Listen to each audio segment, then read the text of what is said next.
Okay. So what has Swayambhuva Manu said here? Yo vaso purushaha so ahamasmi Vayu. This guru of mine who is Asu, who is Matarishwa, he is Vayu, he is Anilam, he is Amrutam. He is described in 3 other names. Okay. So we need to think about this very carefully as to what that means. Vayu. Okay.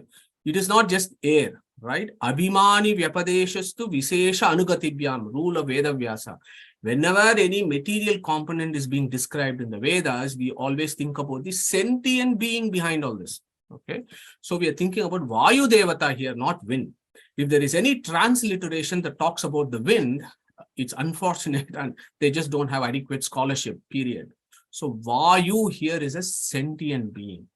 So that Vayu has got 2 etymologies, widely accepted etymologies, 2. One is from the Balikta Sukta. Okay. What did Balikta Sukta said, as Shrikant ji so beautifully recited?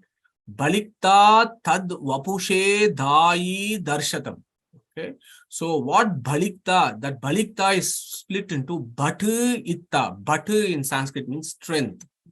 Darshatam, darshanena tatam. Darshana means knowledge. Tatam means all pervasive knowledge. That means supreme knowledge. Okay. So this chap who is called Vayu, he is full of strength and he is full of knowledge. So that is what Balikta Sukta says. And that is the one etymology of Vayu. Va, Aya and U. Va means strength. Aya means knowledge. U means Utkrishta. The highest levels of knowledge and strength is called Vayu. From Balikta Sukta's perspective. In this verse, so remember, Upanishads never talk the same thing again and again. When we think about Matarishwa, we think about Balikta Sukta, but the Upanishad, when it also says Vayu, you also have another etymology there. What is the other etymology of Vayu? Vaya bandhane. Vaya bandhane iti Vayu. Okay. So what does that mean? This is a very profound scientific, philosophical concepts that our rishis have given to us through Isha Upanishad and also in other places. What is that? So you have the whole universe, right? The whole universe, let us say, it is so massive. How is it all held together? How is it, where is this universe resting? Okay. So our rishis had the concept of gravity long time ago. Okay, not in the last 200 or 300 years from the Western scientific thought. The Vedic rishis knew about gravity a long time ago, and they had given that a name called Sankarshana or Akarshana. Akarshana means attraction. Gravity is literally attraction, right? And they gave this sentient being who controls this as Sesha, who is also called Sankarshana. Okay? So the view there, go with me on this, you will understand what I'm trying to get here. So the whole of universe is held by this Sesha. And in fact, our rishis say there are infinite universes, and in each hood of this Sesha, this universe is sitting like a mustard seed. That is how the description is. The gigantic nature of the whole thing. This is incredible. Of how Sesha, each universe is sitting like a mustard seed. And that is exactly what this picture hopefully shows. So that is the first level of Vaya Bandhane, that which holds everything together. The next question is, who is held by Sesha? Who holds Sesha? So that person in the Vedic scripture is called Vayu Kurma. So this Vayu Kurma, who is also called Prana, holds the Sesha. And next question is, who holds the Sesha and the Vayu Kurma? That is the Vishnu Kurma, who is called as the Pranasya Pranaha in Keno Upanishad. Okay. So we need to have these ideas when we understand these verses as to what Vaya Bandhane means. Vaya Bandhane means that which holds everything together. Gravity holds everything together, but the gravity is a jada. The gravity is under control of sentient beings. What is the first level of sentient beings? Sankarshana or the Sesha. The second level is Vayu Kurma, and the third level is Vishnu Kurma. In fact, when you see this very popular image here, that is what it is all meaning. Yeah. Okay. So this snake here is not literally a snake. It's not Sesha sitting like a snake. It's a very metaphorical thing. But what is Sesha? Anybody wants to tell us what Sesha actually means? What is the literal meaning of Sesha? So Sesha literally means anything, what remains. What remains is called Sesha. Yeah. So when everything is destroyed, what remains is Sesha. So when you think about cosmology, when the stars die and they all collapse, they become a black hole, right? And there is no matter there. All that remains is a black hole, and the black hole is supposed to have infinite gravity. And people also say during pre-creation, when there is this pre-creation stage, when matter has still not come into existence, there is infinite gravitational force. All those discussions happen in cosmology. If you're interested, you can look at this. But the sentient being there is the Sesha or Sankarshana as per our Vedic philosophy. And the Sankarshana is under the control of Vayu Kurma. And the Vayu Kurma is held or under the control of Vishnu Kurma, which is Paramatma himself. So that is the philosophy there. So when we look at Vayu in this verse, Vayur, we need to think about this, because when I say Anilam, you will understand why that makes sense. So when I say Vayu, that is Vayu Kurma, who is Swayambhuva Manu's guru, okay, who is also called Prana. Prakrishta Anacheshtayam Anagatav, the one that moves everywhere and holds everything together. Okay. So this is the first contemplation that Swayambhuva Manu talks about his guru in this verse.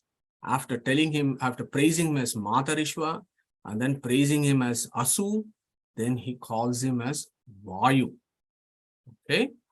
Now, let us think about this a little bit more, about this Vayu, as how he is celebrated further in our Upanishads. We have done this before, but I am never tired of revising. When the Upanishads, every Upanishad that you open up will talk about Prana, will talk about Mukhya Prana, it will talk about Vayu, it will always, every Upanishad will have it. Yeah, whether you like it or not, it is there.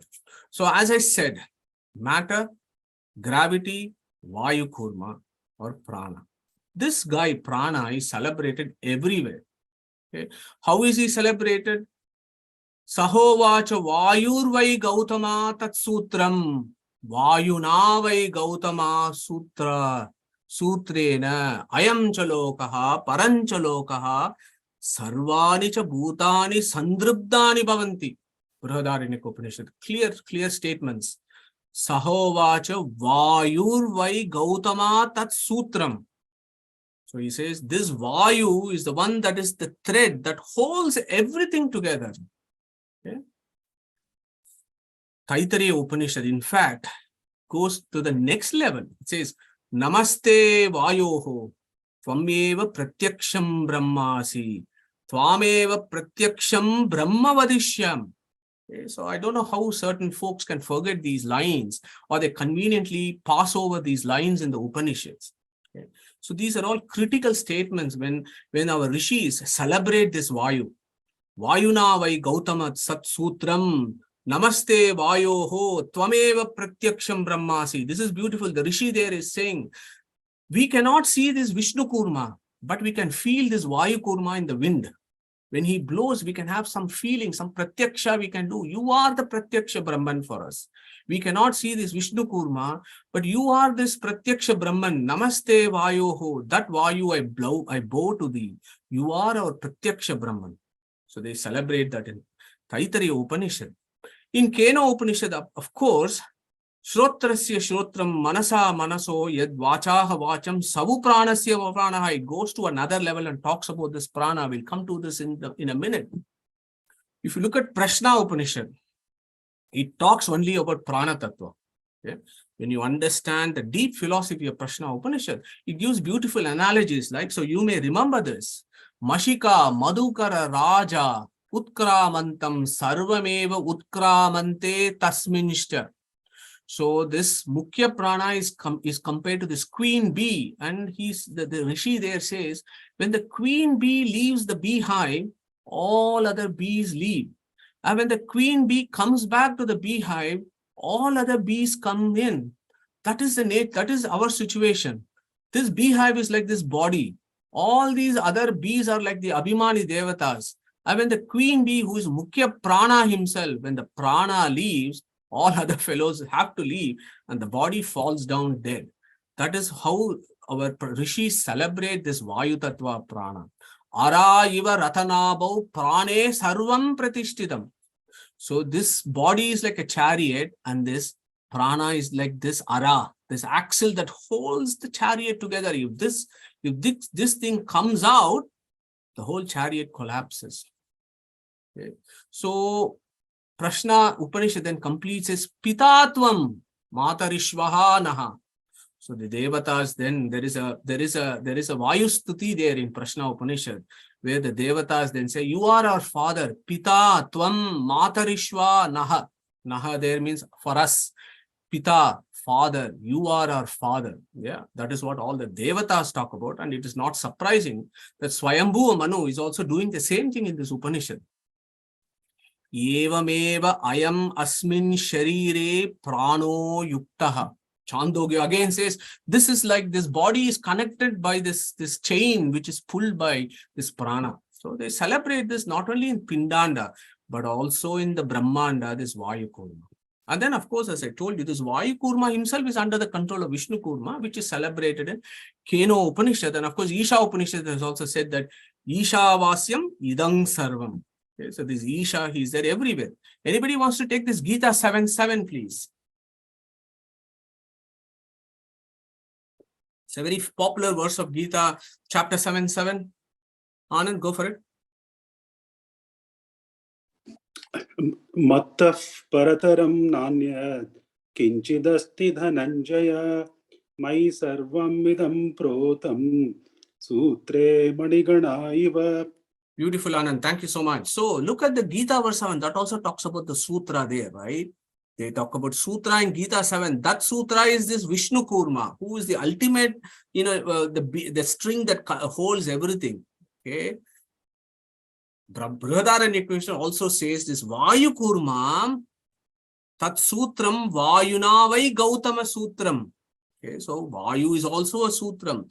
And this sutram is a dependent sutram on this Paramatma or Krishna, who celebrated as Mayi Sarvamidam Protram Sutre Maniganaya. So that's when you look at chapter 7, 7th verse, in this context, it becomes additionally beautiful.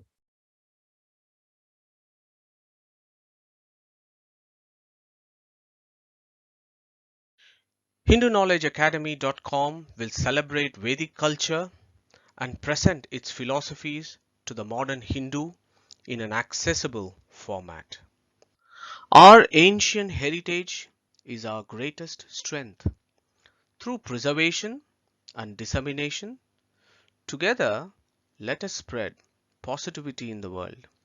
Thank you for listening and welcome to Hindu Knowledge Academy.